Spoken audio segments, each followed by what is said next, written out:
పోటీ చేస్తున్నారు. సో వారి సతీమణి గోదావరి అంజిరెడ్డి గారు ప్రస్తుతం మన ముందున్నారు. ఒకసారి మనం డీటెయిల్గా డిస్కస్ చేద్దాం. ఆమె సంగారెడ్డి జిల్లా బీజేపీ అధ్యక్షురాలు, అంతే కదండి మేడం?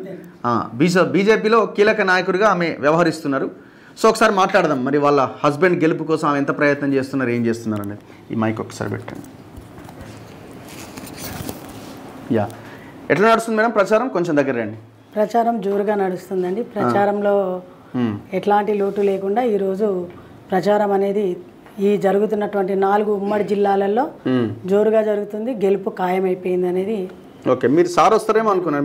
మీరు మా సార్ కరీంనగర్లో ఉన్నారు. ఓకే, అందుకే రాలేకపోయారు. అంటే మీకు ఎట్లా మీరు గెలుస్తారు అని మీకు ఒక అంచనాకు రావడం జరిగింది? మీరు అంటే గెలుస్తామనే అంచనాకు రావడం కాదు, గెలుస్తామనేది డిసైడ్ అయిపోయింది. ఓకే, ఎందుకంటే ఇప్పుడు జరుగుతున్నటువంటి ఎలక్షన్స్లలో భాగంగా మనము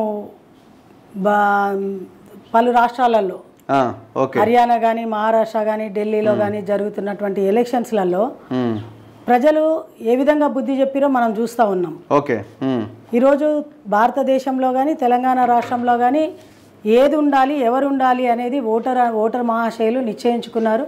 కాబట్టి ఈరోజు అన్ని రాష్ట్రాలలో కూడా భారతీయ జనతా పార్టీ మోదీ గారు ఉండాలి అనేది డిసైడ్ అయిపోయారు. కాబట్టి 3 రాష్ట్రాలలో కూడా ఒక ఖాతా కూడా తెరవనటువంటి కాంగ్రెస్ పార్టీని మనం చూసినాం. అదేవిధంగా రేపు రాబోయే తెలంగాణ రాష్ట్రంలో కూడా భారతీయ జనతా పార్టీ జెండా ఎగరవేస్తుంది. సో ఎందుకు మీరు ఈ ఎలక్షన్లో పోటీ చేయాలనుకుంటున్నారు? అంటే ఎమ్మెల్యే కానీ ఇంకా మీ సార్ని అట్లా ఎందుకు ప్రయత్నం చేయలే? అంటే మామూలుగా అయితే మా సారు మామూలుగా ఒక రైతు కుటుంబం నుంచి వచ్చినటువంటి రైతు బిడ్డ. రాజకీయాలు అని ఏ రోజు అనుకోలేదు. తను కూడా ఒక గవర్నమెంట్ స్కూల్లో చదువుకొని, గవర్నమెంట్ కాలేజీలో చదువుకొని, చదువుకున్న తర్వాత ఒక వ్యాపారం స్టార్ట్ చేసి అంచెలంచెలుగా ఎదుర్కొంటూ వచ్చినటువంటి వ్యక్తి.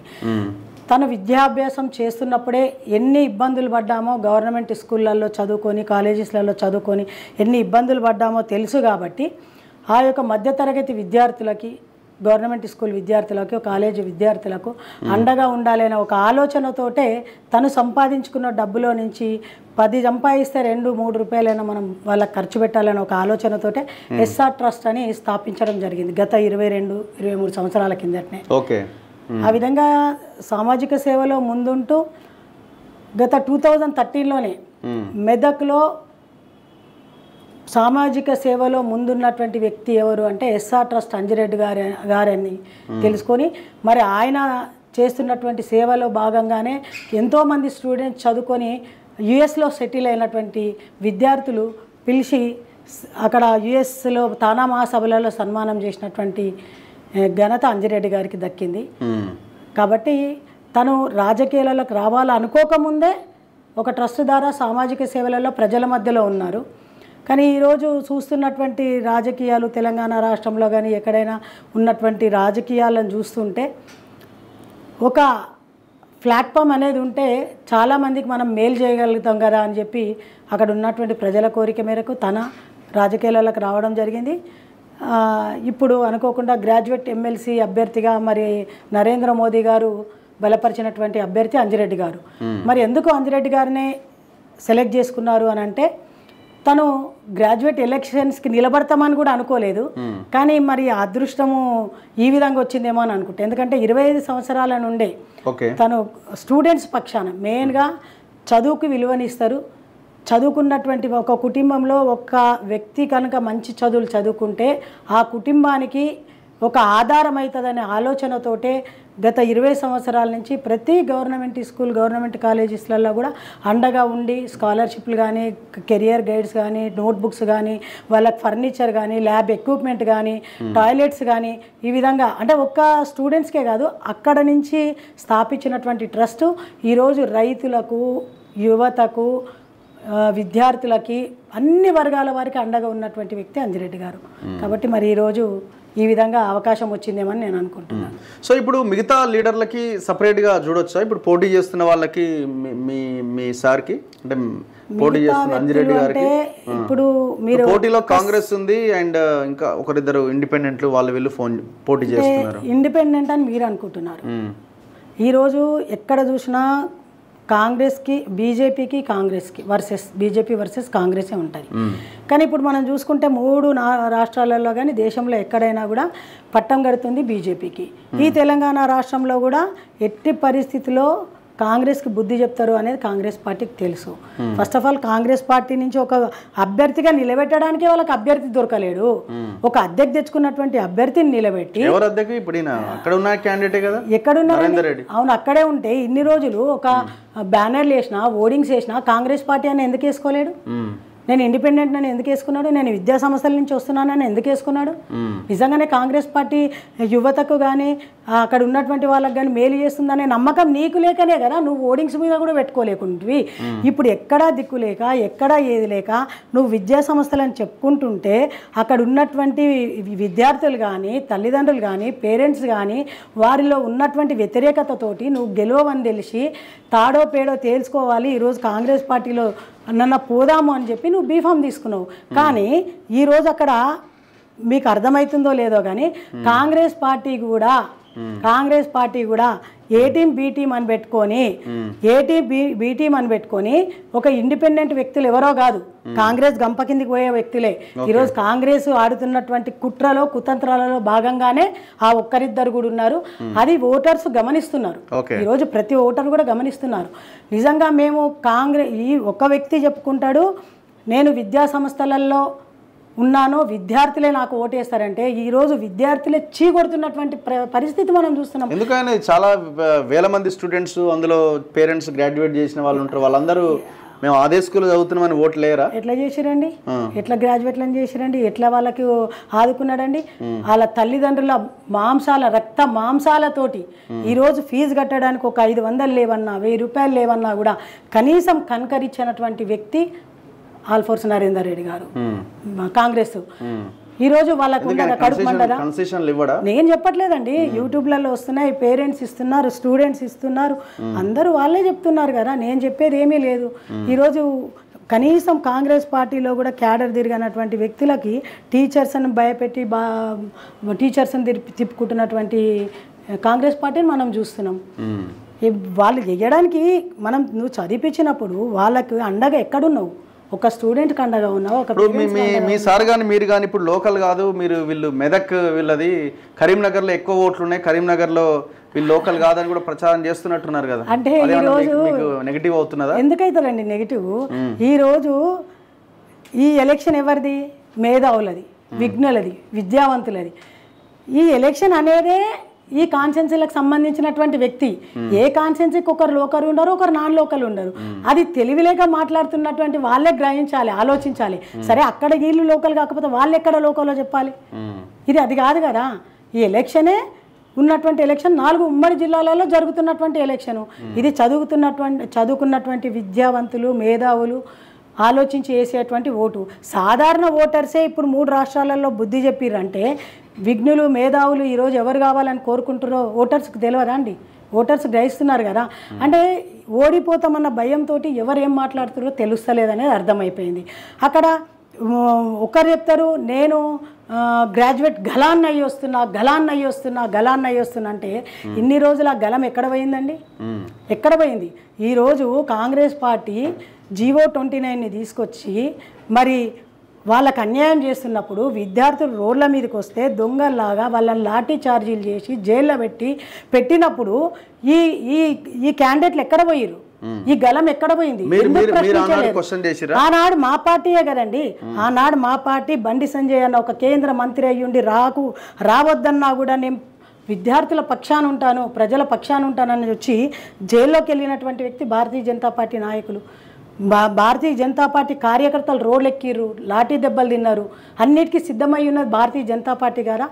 ఈరోజు ఒక్కటేనండి, అక్కడ ఉన్నటువంటి వ్యక్తులు ఒకరు ఏంటంటే ఏదో కాంగ్రెస్ పార్టీకి ఒక క్యాండిడేట్ లేకుండా ఒక అభ్యర్థి లేకుండా తీసుకొచ్చి పెట్టుకున్నటువంటి వ్యక్తి ఒకరైతే, ఇంకొకరు ఈరోజు నిజంగా గ్రాడ్యుయేట్ల గలాన్ అని చెప్తున్నారు, బీసీ బిడ్డనని చెప్తున్నారు.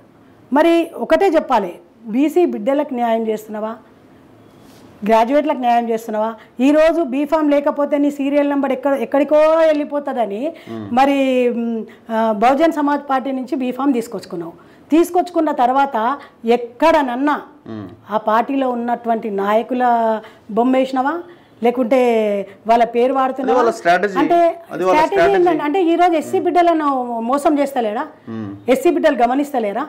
ఎస్సీ బిడ్డలను ఎస్సీ నాయకులను మోసం చేస్తున్నారా లేదా? నీకు దమ్ము ధైర్యం ఉంటే ఎస్సీ బిడ్డలకు న్యాయం చేస్తా అనుకుంటున్నావు కదా, ఎందుకు పెట్టుకుంటలేదు వాళ్ళ ఫోటోలు?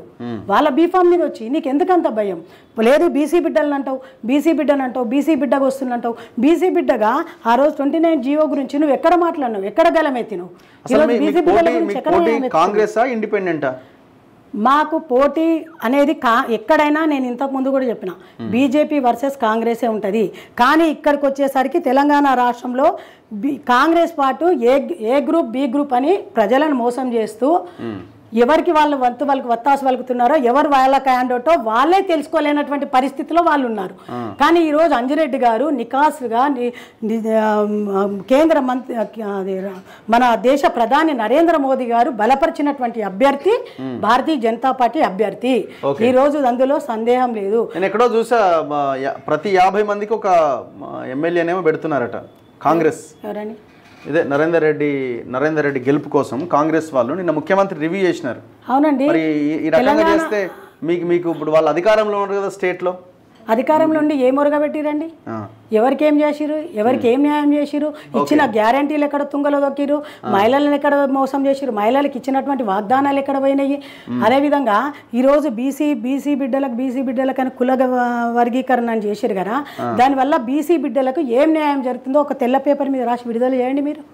బీసీ బిడ్డలకు ఏం న్యాయం జరుగుతుందో, కుల గణాలు అని చెప్పి తీసుకొచ్చారు కదా తెర మీదకి. ఈరోజు ఏం న్యాయం జరుగుతుంది, వాళ్ళకి ఏం అస్యూరెన్స్ ఇస్తారో ఫస్ట్ మీరు చెప్పండి.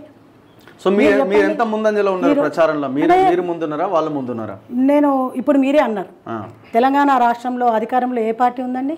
కాంగ్రెస్ ఉంది. మరి కాంగ్రెస్ పార్టీ అధికారంలో ఉంటే, కాంగ్రెస్ పార్టీ పరిపాలన బాగుంటే, కాంగ్రెస్ పార్టీకి ఓటర్సు విద్యావంతులు అందరూ అండగా ఉంటే, ఈరోజు ప్రతి ఒక్క ఎమ్మెల్యే 50 మంది ఓటర్స్కు పెట్టేంత దిగజారిపోయిందంటేనే వాళ్ళ ఓటమి అర్థమైపోతుంది. ఈరోజు భారతీయ జనతా పార్టీ ప్రతి కార్యకర్త ఈరోజు కష్టపడి ప్రజల మధ్యలో ఉండి పైకి వచ్చినటువంటి లీడర్లు, కార్యకర్త నుంచి ఈరోజు కేంద్ర మంత్రుల వరకు. మీరు ఆ స్థాయి ప్రచారం మీరు చేయట్లేదా? వాళ్ళు 50 మందికి ఒకరిని పెట్టిరని అంటున్నారు, దాన్ని తప్పుపడుతున్నారు. మీరు కూడా ఆ స్థాయి రాజకీయం చేస్తారు కదా? ఆ స్థాయి రాజకీయాలు చేయాల్సినటువంటి అవసరం లేదండి భారతీయ జనతా పార్టీకి. వాస్తవాలు చెప్తున్నాం మేము. ఈరోజు ప్రజలలోకి వెళ్ళి వాస్తవాలు చెప్తున్నాం. వాస్తవాలు ప్రజలు గమనిస్తారు, ఓటర్స్ గమనిస్తారు. ఆ స్థాయి ప్రచారం ఎవరు చేసుకుంటారు?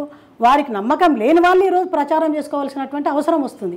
మాకు అవసరం లేదు. ఈరోజు తెలంగాణ రాష్ట్రంలో నే కాదు, దేశంలో నరేంద్ర మోదీ గారు పరిపాలించినటువంటి 10 సంవత్సరాలలో మనము 10వ స్థాయిలో ఉన్నటువంటి భారతదేశాన్ని 5వ స్థానానికి తీసుకొచ్చినటువంటి ఘనత ప్రధానమంత్రి నరేంద్ర మోదీ గారి.